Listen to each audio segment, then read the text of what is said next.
Bonsoir à toutes et à tous, merci d'être restés avec nous pour la dernière partie de votre édition de Rabbin. C'est l'heure de notre rendez-vous culture et aujourd'hui on parle photographie avec l'un des grands noms de cet art au Maroc. Il est franco-marocain et il expose depuis plus d'une quarantaine d'années dans les institutions les plus prestigieuses à travers le monde. Pour n'en citer que quelques-unes, le musée Guggenheim de New York, la Maison européenne de la photographie de Paris, le musée Martin Gropius de Berlin et même aujourd'hui la galerie de la Maison Blanche ont accueilli ses œuvres.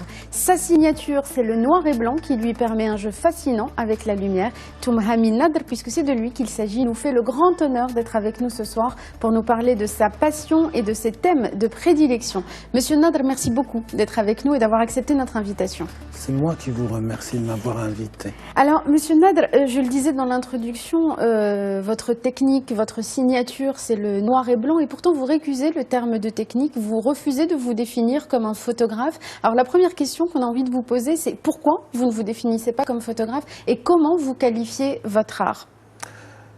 Tout dépend de ce qu'on entend par la photographie. La photographie, ce n'est pas la reproduction d'une image telle qu'elle. Ça, c'est de l'imagerie. Mais toute l'histoire de la photographie contemporaine, ce n'est que la reproduction de l'image.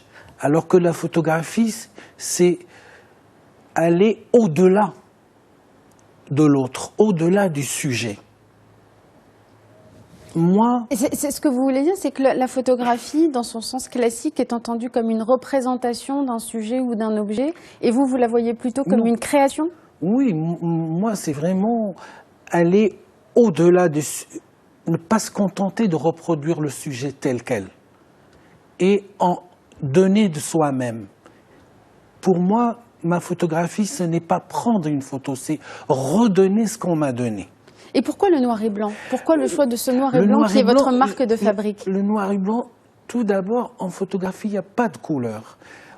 Le photographe achète un film en couleur.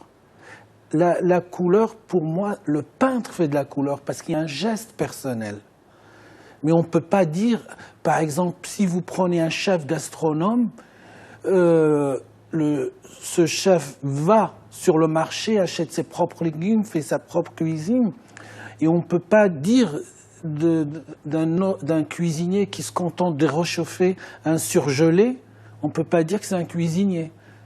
Donc la couleur, je ne vois pas quelqu'un faire de la couleur en photographie. Le noir et blanc, il permet la lumière. C'est comme ça qu'on vous définit d'ailleurs. Oui. On vous définit comme le peintre de la lumière ou qui arrive à faire surgir la lumière du noir. Mais pourquoi ce rapport particulier au noir et à la lumière? Ça vous vient de votre vécu personnel? Oui, d'abord parce que l'origine de la photographie, l'origine de l'homme, c'est la lumière. Moi,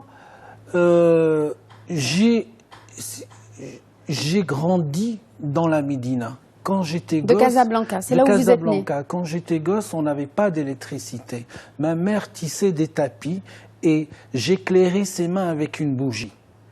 Quand j'ai commencé à photographier, c'est elle qui vous a offert votre premier appareil d'ailleurs. Oui, pas seulement mon appareil, mais ma mère a été mon école. Et donc quand j'ai commencé à photographier, j'ai acheté des films en couleur, mais j'ai trouvé ces couleurs tellement incolores, tellement... Fades, parce qu'elles étaient préfabriquées.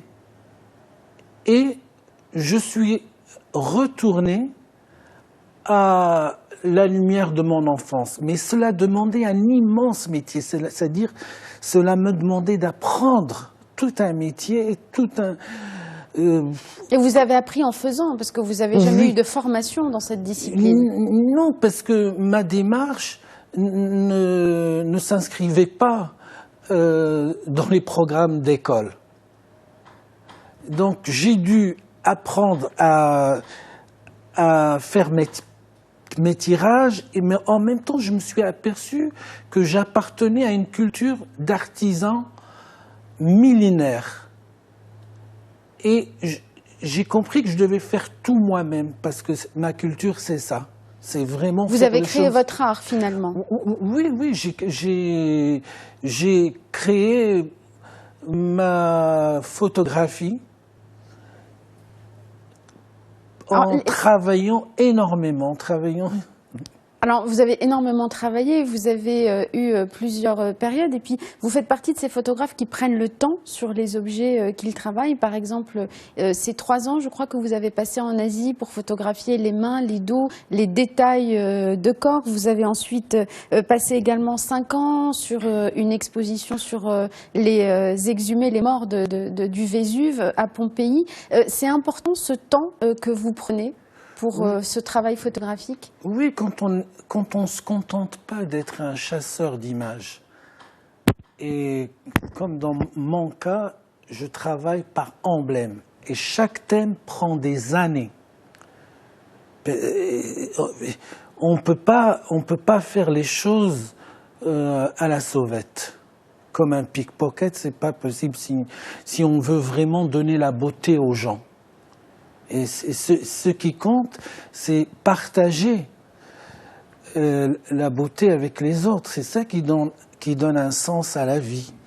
Alors, vous avez énormément voyagé pour tous vos travaux. On l'a dit tout à l'heure, vous avez exposé partout à travers le monde. Et il y a quelques années, vous êtes rentré au Maroc, dans cette Médina qui vous a vu naître et dont vous dites souvent que vous lui devez tout.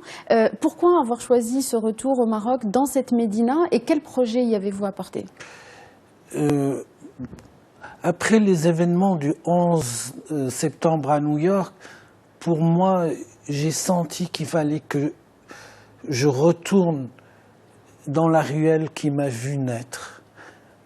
Et je me suis senti toujours une dette avec les gens de ma rue, je voulais vraiment leur apporter mon expérience d'artiste international et de faire comprendre aux jeunes, on peut très bien être de la Médina, mais en travaillant, on peut avoir la notoriété que j'ai obtenue. Et quel est le projet que vous défendez au sein de cette Médina? C'est une maison de la photographie, c'est un atelier photographie? Oui, c'est-à-dire le 24 avril 2006, dans l'émission de Omar Salim, Arts et Lettres, j'ai eu l'idée de ce projet dans ma rue, c'est-à-dire une maison de la photographie. Comme il y a beaucoup de jeunes à travers le monde qui veulent apprendre mon esthétique, parce qu'elle est unique. Le monde entier, toutes les agences de pub copient cette esthétique. Et je me suis dit, pourquoi ne pas les faire venir dans la Médina? Là où tout a commencé pour vous? Oui, parce que c'est l'origine de cette lumière, elle est là. Et comme ça, je me suis dit, les jeunes de ma Médina rencontreraient d'autres jeunes et excusez-moi. Non, je vous en prie. Ils pourraient rencontrer ces élèves venus et ce serait à la fois un lieu d'apprentissage et d'échange pour vous. Et d'échange, et ça changerait le visage de la Médina. J'ai pensé donc à un grand architecte vivant japonais, Tada Ando, qui m'a fait l'immense cadeau d'accepter ce projet. Donc en 2013, il m'a fait la maquette sans me demander un centime. On le voit ici avec vous d'ailleurs. Et voilà, donc j'ai rencontré Madame Zoulikha Nasri, Allah yarhamha, qui a été pour moi une sainte. Parce que c'est vraiment quelqu'un qui a la fibre populaire et qui m'a tout de suite aidé. Et grâce à Sa Majesté, nous avons eu un soutien financier.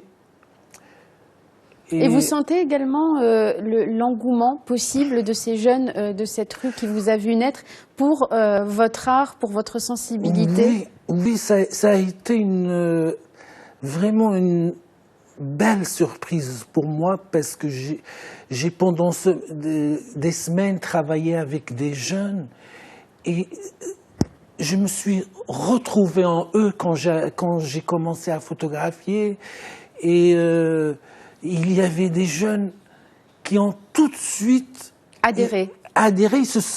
ils ont tout de suite photographié comme moi, avec le même mouvement, le même geste, anticipé, regarder, aller au-devant du sujet, et qui m'ont fait des photos, mais... Et c'est la trace et l'expression de ce patrimoine commun que vous partagez finalement avec eux. Oui, je me suis dit, c'est vraiment, c'est ma patrie, ces enfants. Merci beaucoup, Monsieur Nadr. C'est un joli mot de la fin. On espère pouvoir vous suivre prochainement dans la mise en œuvre de ce très beau projet. Merci beaucoup. Merci. Ça a été un honneur de vous recevoir. Je vous remercie. Merci à vous tous et à vous toutes de nous avoir suivis. C'est la fin de votre édition de Rabat. Restez avec nous. La suite des programmes dans un instant sur Médien TV. Et je vous donne rendez-vous demain dans l'édition de Rabat avec un nouvel invité culture. Bonne soirée à tous.